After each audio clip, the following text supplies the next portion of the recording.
Assalamualaikum warahmatullahi wabarakatuh. Sampurasun. Semoga semua dalam keadaan sehat walafiat. Bersama saya Ridwan Iskandar, kita akan lanjutkan tutorial pengendalian biaya bahan baku makanan dan minuman. Topik kali ini kita akan membahas tentang purchasing di F&B, metode dan prosedur pengadaan bahan baku. Baik, saya akan share dulu materinya.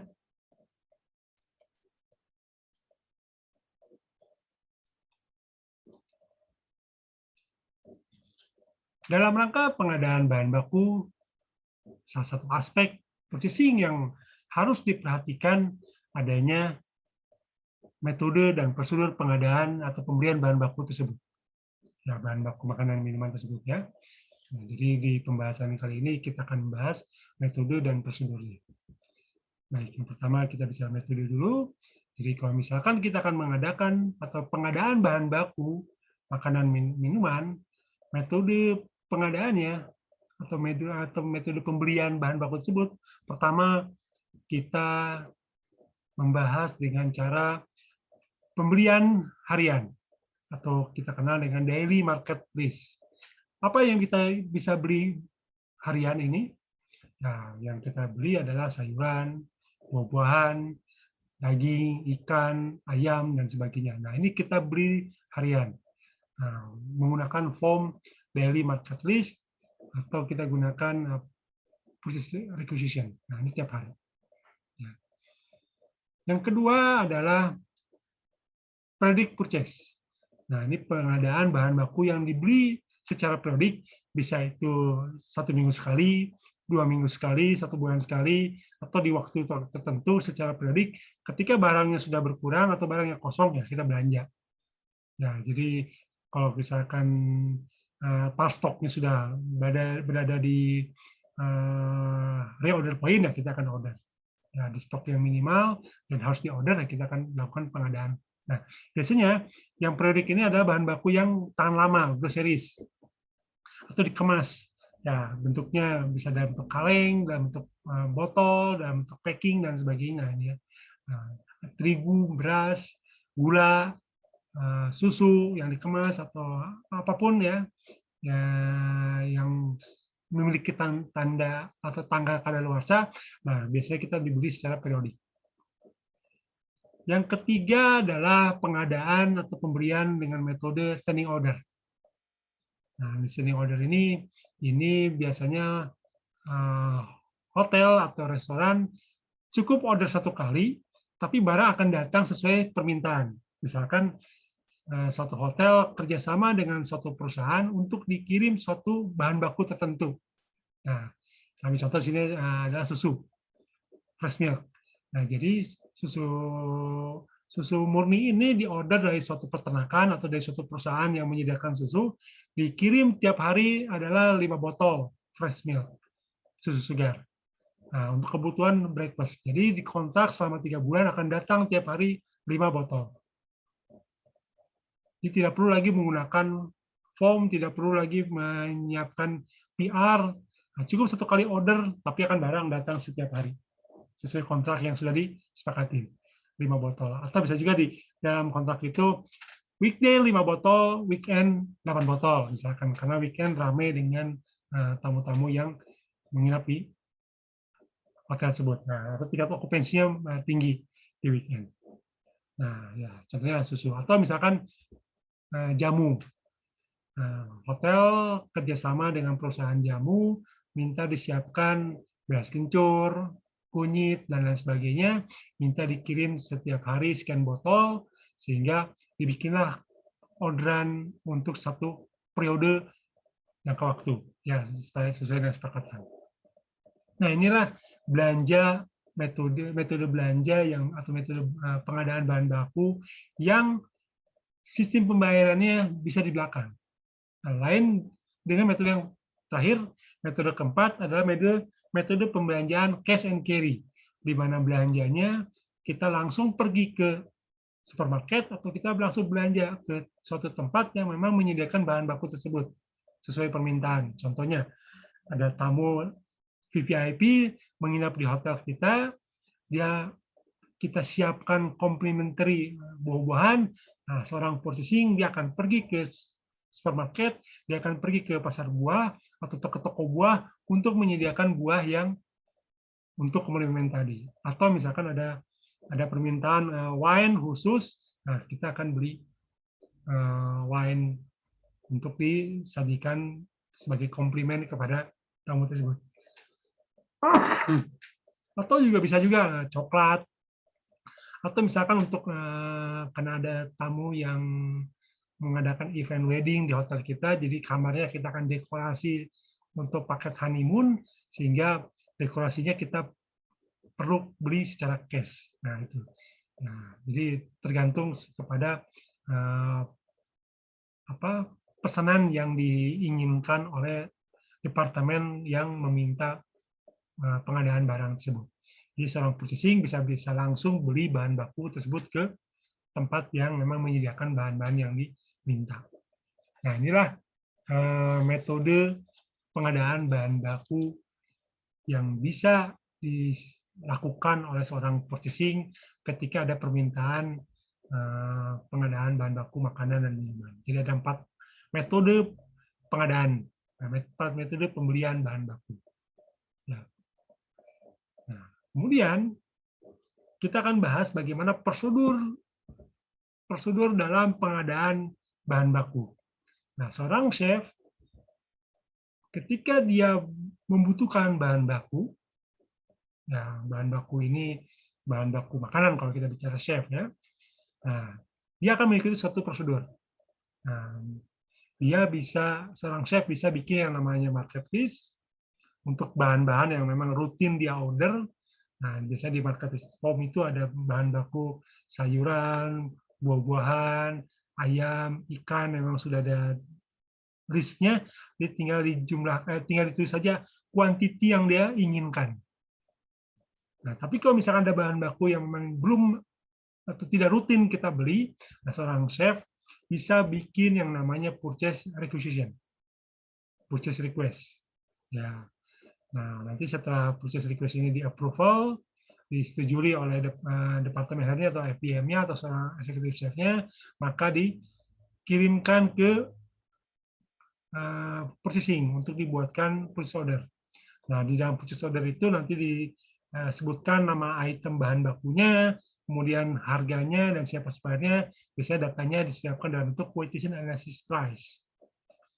Nah, setelah terisi harganya, kemudian seorang purchasing dia akan minta approval dari pimpinannya, bisa aja cost control, chief accounting sampai ke GM. Nah, setelah ada approval dari semua pimpinan, barulah diorder ke supplier, sehingga supplier pun akan mengirim bahan baku yang diminta oleh purchasing pada tanggal yang sudah disepakati. Nah, inilah prosedur bagi seorang chef. Ya. Nah, kita akan bahas khusus tentang market list. Ya, di slide selanjutnya, bagaimana proses penanganan atau proses alur tentang pengadaan bahan baku menggunakan market list.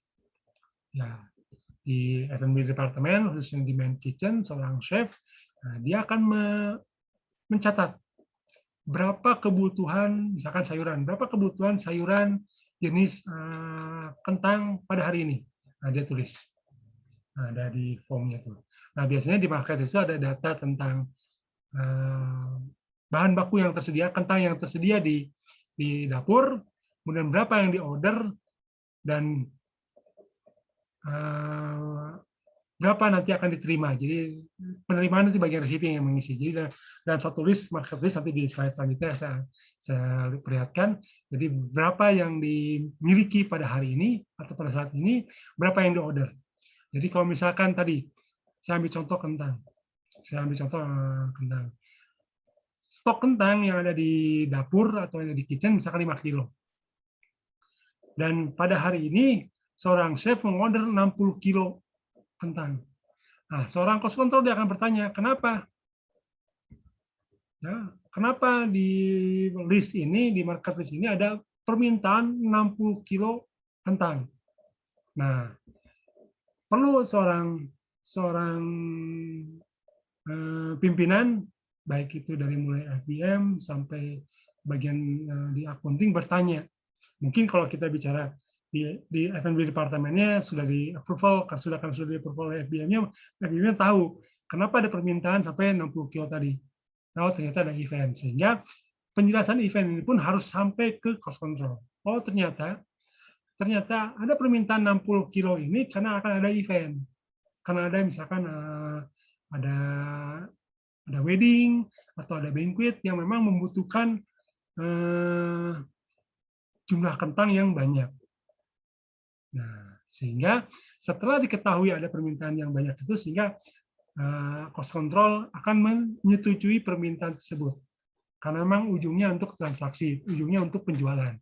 Sehingga setelah approval dari cost control, kemudian di-approve juga oleh Chief Accounting atau Finance Controller. Nah, setelah itu baru barang form dari marketplace ini dibawa ke purchasing. Nah, purchasing nanti akan membuat yang namanya laporan untuk disampaikan ke supplier. Jadi, marketplace yang tadi ini disampaikan ke supplier oleh purchasing. Bisa melalui fax, bisa melalui email, bisa dalam bentuk telepon. Ya, ini tergantung kepada media informasi kepada supplier oleh hotelnya. Ya, kalau sekarang mungkin tinggal by email saja ya, karena sudah marketplace formnya ini sudah by komputer, jadi tinggal dikirim saja. Nah, nanti supplier menerima permintaan tersebut, nah dia akan kirim pada waktu yang sudah diminta, dia akan sampaikan ke bagian receiving. Nah, bagian receiving akan menerima bahan tersebut, kemudian disampaikan, receiving akan melaporkan ke bagian dapur untuk diterima, dan di dapur disimpan, diolah, dan siap dilakukan penjualan. Nah, itulah alur bagaimana pengadaan bahan baku melalui daily marketplace. Receiving setelah menerima bahan baku, dia terima yang namanya faktur, invoice. Nah, faktur invoice ini dia verifikasi, kemudian dia bikin yang namanya daily receiving record atau daily receiving report. Nah, dia rekap penerimaan hari ini, berarti ada penerimaan hari ini 60 kilo kentang dijumlahkan dan seterusnya. Nah, nanti setelah barang-barang ini diterima, dengan faktur, dengan invoice atau dengan surat jalan, dia laporkan ke bagian account payable untuk nanti pembayaran kepada supplier. Nah, inilah alur pengadaannya. Baik. Selanjutnya saya akan contohkan form market list pada Bandung Indah Hotel. Nah, di sini ada data tentang buah-buahan, yaitu dari mulai alpukat sampai strawberry. Ada unitnya, ada kalau pembeliannya dalam bentuk apa, kilo, atau dalam bentuk full, atau dalam bentuk pack. Nah, ini satuan pembeliannya, harganya. Tadi saya katakan ya, misalkan saya contoh sini alpukat. Alpukat dimiliki berapa? 2 kilo, di order berapa? 5 kilo, berarti nanti bakal ada stok 7 kilo untuk perhitungan cost of food consume dan bahan baku yang dimiliki tersedia di outlet pada hari tersebut, pada periode tersebut. Nah, ini ya, ini contoh. Jadi kalau misalkan ada permintaan yang banyak, nah perlu dipertanyakan oleh seorang cost control. Oke ya, nah ini contoh dari buah-buahan, ini dari vegetable. Ya. Nah, sama untuk daging yang semua rutin akan seperti ini pula. Namun kalau misalkan ada permintaan khusus, misalkan daging yang memang jarang diorder, tidak ada di dalam market list, sehingga seorang chef dia akan bikin namanya purchase request atau purchase requisition form. Nah, dia akan bikin di sini nomornya, mohon maaf nih ada kehapus ya, on hand unit, description yang diordernya berapa, harganya berapa, sehingga total berapa. Nanti setelah diisi dari purchase request ini, nanti diserahkan ke bagian bagian purchasing akan bikin yang namanya PO. Nah, ini PO. Nah, PO ini atau purchase order ini nanti yang buat ke supplier. Baik, saya ambil contoh ya, saya berikan contoh.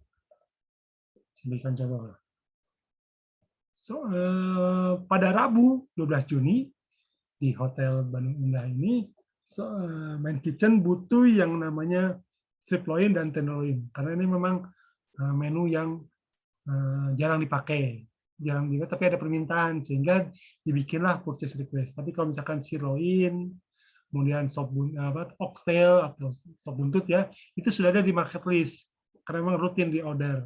Tapi kalau untuk strip loin dan tenderloin karena ini jarang di order sehingga dibikinlah purchase request.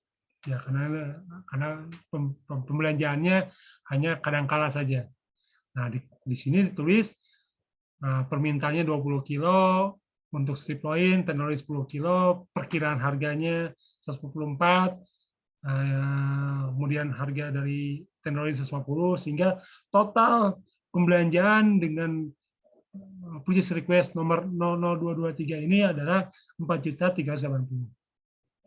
Setelah diverifikasi oleh F&B manager atau executive chef, kemudian verifikasi oleh cost control, kemudian verifikasi oleh chief accounting, baru seorang purchasing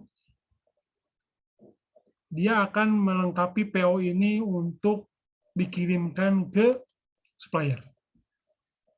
Nah, jadi kopiar ini dibuat oleh seorang chef, ya dibuat oleh seorang chef, ya dicek oleh cost control. Nah, kalau yang ini dibikin oleh purchasing staff, diverifikasi oleh cost control untuk dikirimkan ke supplier. Nah, pada saatnya nanti supplier akan kirim barang yang diminta ini. Nah, inilah contoh pembuatan atau prosedur pengadaan bahan baku dengan menggunakan market list form dan purchase order. Sehingga dengan kita persiapkan atau dengan kita menggunakan purchase order dan market list, ada beberapa manfaat dengan adanya form ini. Pertama, dengan adanya form tersebut menghindari atau mencegah terjadinya penerimaan barang yang tidak kita pesan. Yang kita pesankan tadi, misalkan dengan PO tadi ada strip loin dan tenderloin. Nah, jangan sampai ada bahan baku yang lain datang ke pesanan kita. Atau misalkan kita ordernya 20 kilo, datang 15 kilo. Nah, kita cross-check dengan PO tadi, bahwa kita ordernya ada 20 kilo untuk strip loin, 10 kilo untuk tenderloin. Jadi jangan sampai salah. Oke. Yang kedua, untuk mencegah terjadinya ukuran yang tidak sesuai atau berat yang tidak sesuai. Saya sudah bahas ya. Yang ketiga, atau mencegah penerimaan barang dengan harga yang lebih tinggi, sudah sepakati bahwa harganya tadi ada 124, 130, ya jangan sampai terjadi perbedaan. Apalagi kalau misalnya dijumlahkan 4.300.000, ternyata barang yang datang totalnya ada 5 juta. Nah, inilah fungsinya dengan adanya form ini, untuk mencegah hal-hal yang tidak sesuai dengan kesepakatan awal. Ya. Yang keempat, menghindari duplikasi. Nah, terkadang karena supplier ini banyak sekali orderan, bisa saja datang 2 kali atau datang double ke hotel kita. Nah, tapi kalau misalkan ada purchase order dengan nomor seri purchase order tadi, ya kita bisa menghindari yang namanya duplikasi pesanan.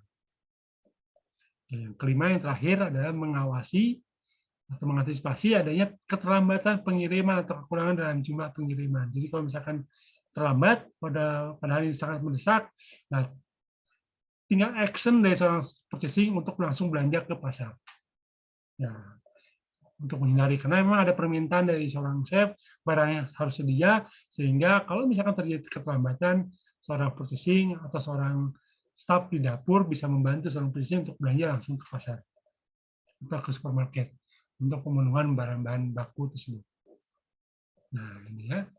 Jadi dengan adanya form-form ini, ya, secara administrasi, ya, secara pelaporan ini bisa memudahkan kinerja bagian purchasing dan bisa mensupport permintaan dari departemen-departemen yang membutuhkan. Oke, baik ya. Demikianlah materi kali ini. Apabila masih belum paham, ingin diulang lagi, silakan untuk bisa memperjelas.